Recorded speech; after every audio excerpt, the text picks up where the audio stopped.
All right. So for the second Idaho 4 topic of tonight, which, like I said in the beginning, it's uncommon that I usually do 2 in one night. However, with what we covered last week being all police corruption, and specifically in Idaho, to see if we could even come up with some objective information into the possibility of there being police corruption within that case, because it's such a talked about angle within the community. Some very interesting questions came up, and we just feel like we needed to go into some of these questions. Now, I did a poll just a little bit ago, and that poll is Idaho 4 Bryan Kohberger case study. What's your opinion? What, in your opinion, is the most shocking change in the case from the first statement to the current belief? And what I mean by that is all the changes that we've seen in this case. Okay. And I just shared one a little bit ago. And this is obviously in relation to the Bryan Kohberger case, which we already prefaced a little bit earlier in the podcast. But multiple situations during this investigation, from before they claimed they had a suspect to up until now, we've seen multiple things change in this case. And I think there's a very interesting question into the why behind it, right? And what really sparked this is, as we're covering police corruption last week, we had a couple people bring up the possibility of the PCA not being the real PCA, right? And like, I understand the concept behind it. And I think the current argument within the community is that Brett Payne's statement is labeled Exhibit A, meaning there is more than likely more than one, or it's the first attached document on a PCA. However, I feel like this could be one of those situations where it could be muddying the case further. Now, that Brett Payne's PCA is rough. I mean, there is not good objective evidence in there. It's very subjective in nature, and it's him claiming he's an expert in multiple different topics, which, again, I'm not fighting for Bryan Kohberger's innocence or guilt, but like, we've got to be able to look at these things from an objective position. And just looking at it from that objective position, these are some of the concerns I have with the evidence when I'm looking at it. I'm always trying to look at everything like a defense attorney might look at it, you know? So going through these, what changed and why with the PCA? Why do you think all of a sudden we're hearing that Brett Payne's exhibit isn't the PCA? From what I heard, because it says Exhibit A on it. Yeah, and that's it. Yep. Yeah. That it's an exhibit. Blaker's statement says Exhibit A on it too. Yeah. His PCA. Yeah, but why do you think we're hearing that now, after over 12 months in? I'm not sure, because I thought if that were the case, then how come all of the lawyers I've seen read through that document, talk about this case, mention the PCA, why did not a single one of them call it out and say it's an exhibit, not a PCA? Because agree with they're you. lawyers, like they would be professionals in the law and documentation when it comes to the court. So I would expect them to know something like that. So it's a bit confusing to me that it's being called out by people who are not lawyers, that it is just an exhibit and not a PCA. But I found the argument interesting because I know Chris McDonough from the interview room said that he believed it was just an exhibit and that they pulled like a bait and switch situation. If that's the case, that's shady. But I mean, like you were saying, it may not even matter though. It could be the same exact evidence.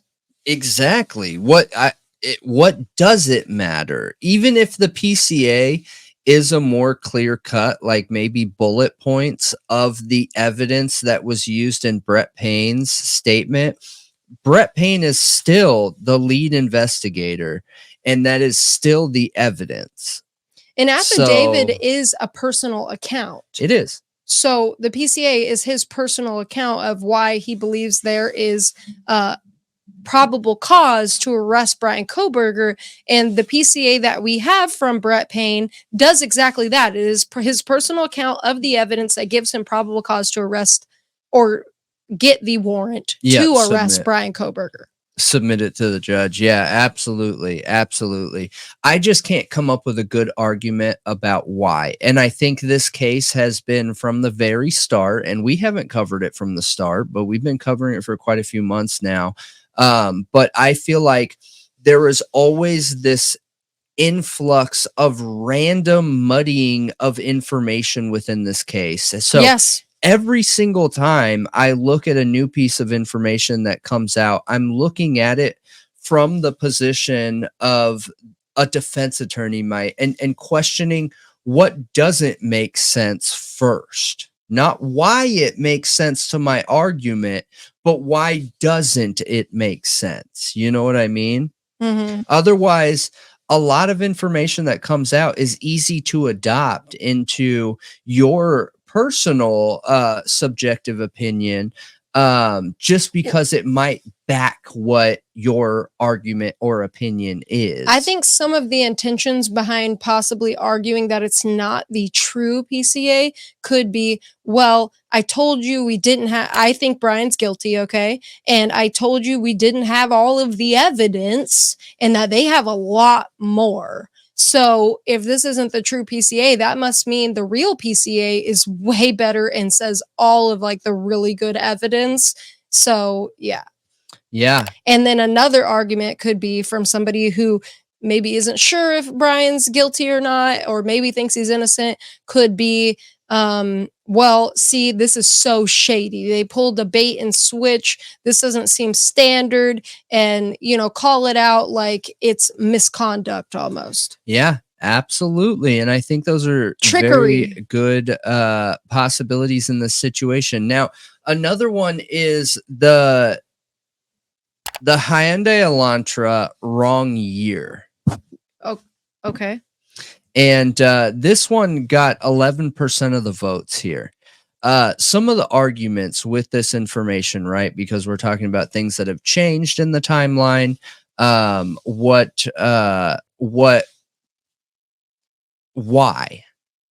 could that have changed?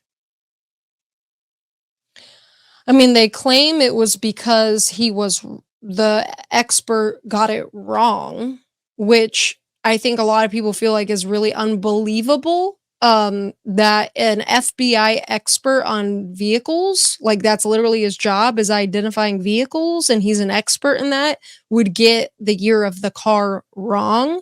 A lot of people argue that there's not a lot of identifiable differences between those years of cars, but there are some distinct identifiable differences that an expert should be able to recognize.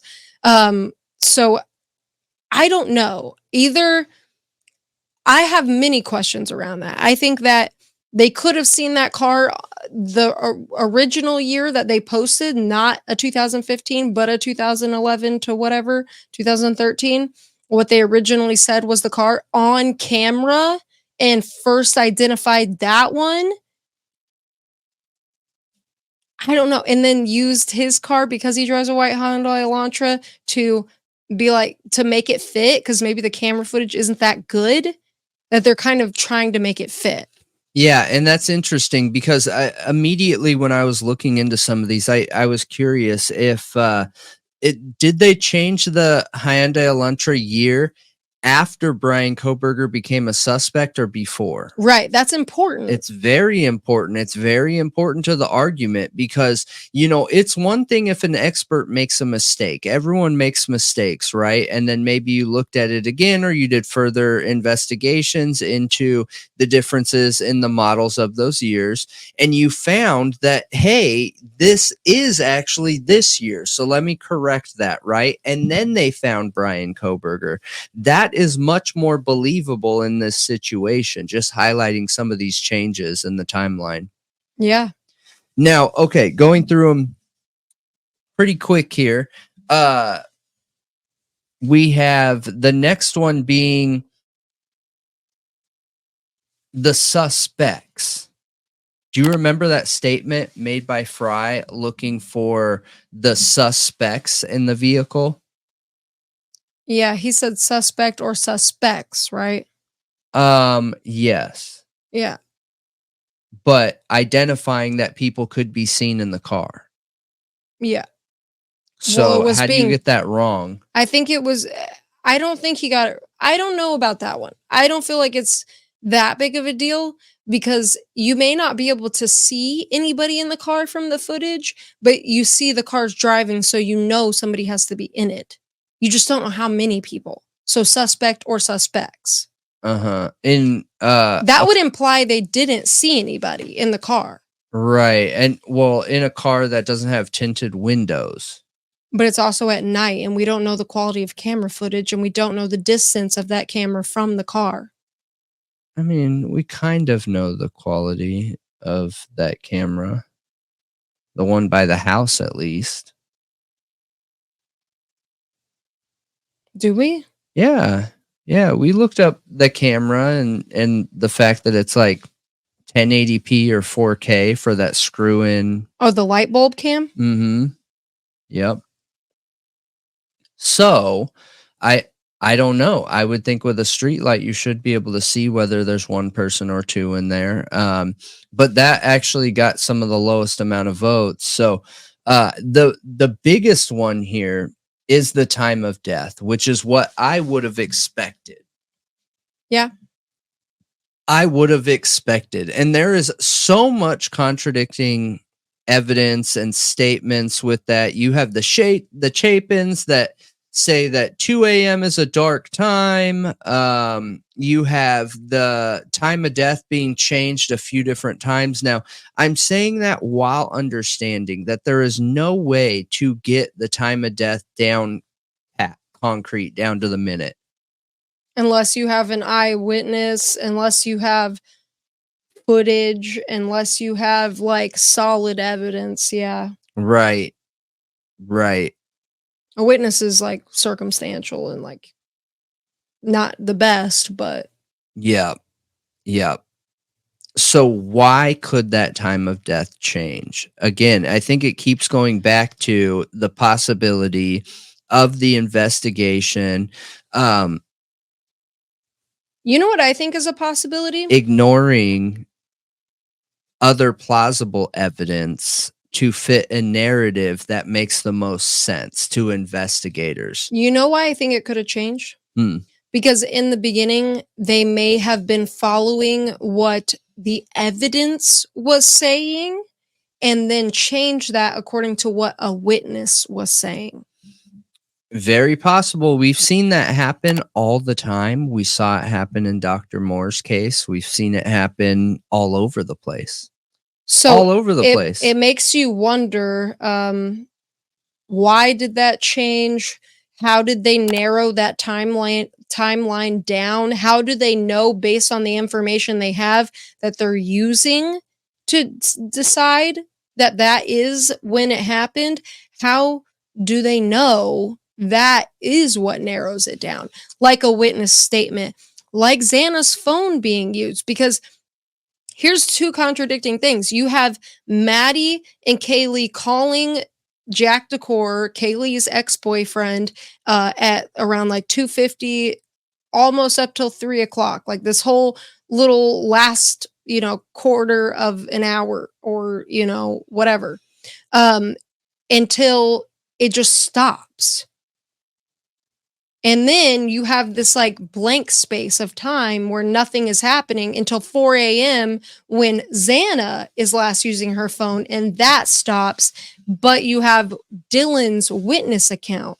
How do we know a killer wasn't in there longer than we thought? And somebody used Xana's phone. Somebody else that wasn't her. Yeah. How do we know that camera is actually picking up what's going on in the house that's 50 feet away from Xana's room? How do we know that's an actual death happening? Yeah.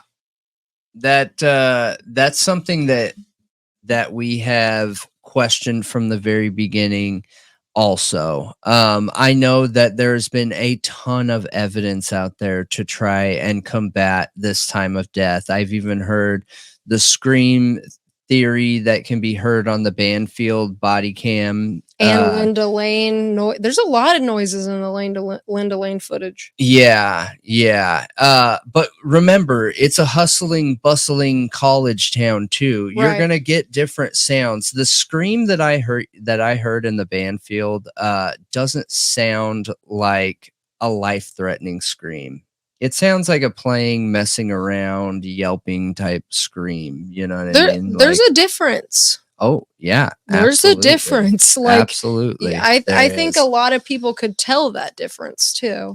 Absolutely. I agree with you. And I just think that time of death is such a big deal, and it's not going anywhere. It's not, the questions around it are not going anywhere. Yeah. I think that in order for that evidence to hold any amount of trust, faith, good faith, respect, and belief in the public, they're going to have some kind of evidence proving that, other than one of the surviving roommates, other than Dylan.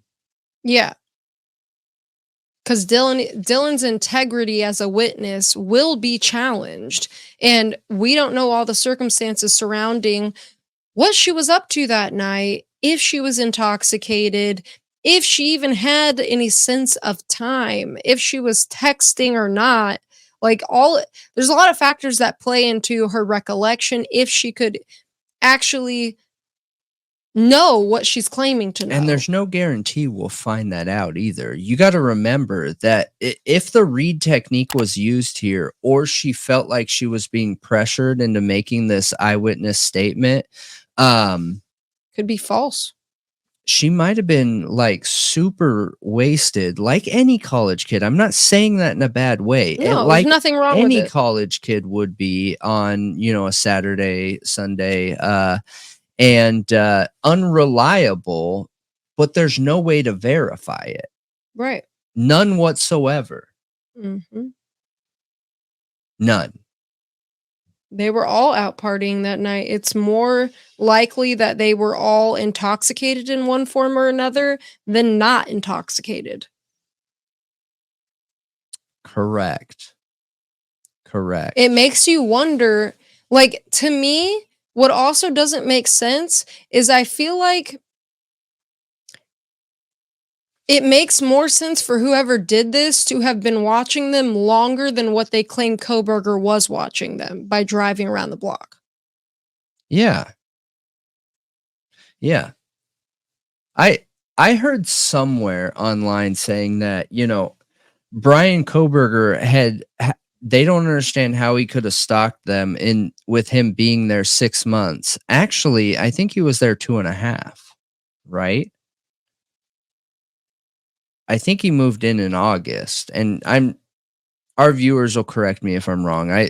There's so much information in this case, I can't hold it all. I'm pretty sure he visited in like June and then moved there in August. Yeah, I thought so. So I don't think he lived there 6 months. Yeah. So, I mean, you're shortening that span down to like a blink of an eye.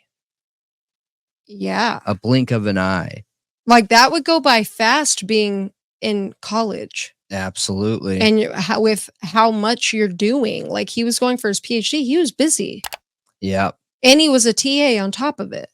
Yeah. And how about this one? So the survived roommates on floor 1, That's something that was heard right in the beginning, all over the place. Mm-hmm. All over the place. It's interesting because how do you get something like that wrong? Even Annie Elise's leak from like a friend of an FBI agent or whatever said they were both on the first floor. And it's something that isn't heard a lot since we've started covering this case. And I feel like it's something that's worth covering because that could be the key. Floor 1 could be the key to proving whether that eyewitness testimony account was coached. Oh, yeah. Because in Blum's articles, it also stated Dylan left her room. Correct. And they also make a statement in the PCA, but then never follow up on it, that she originally went to sleep in her room. Right. But then they never discuss anything past that. Why would you say originally?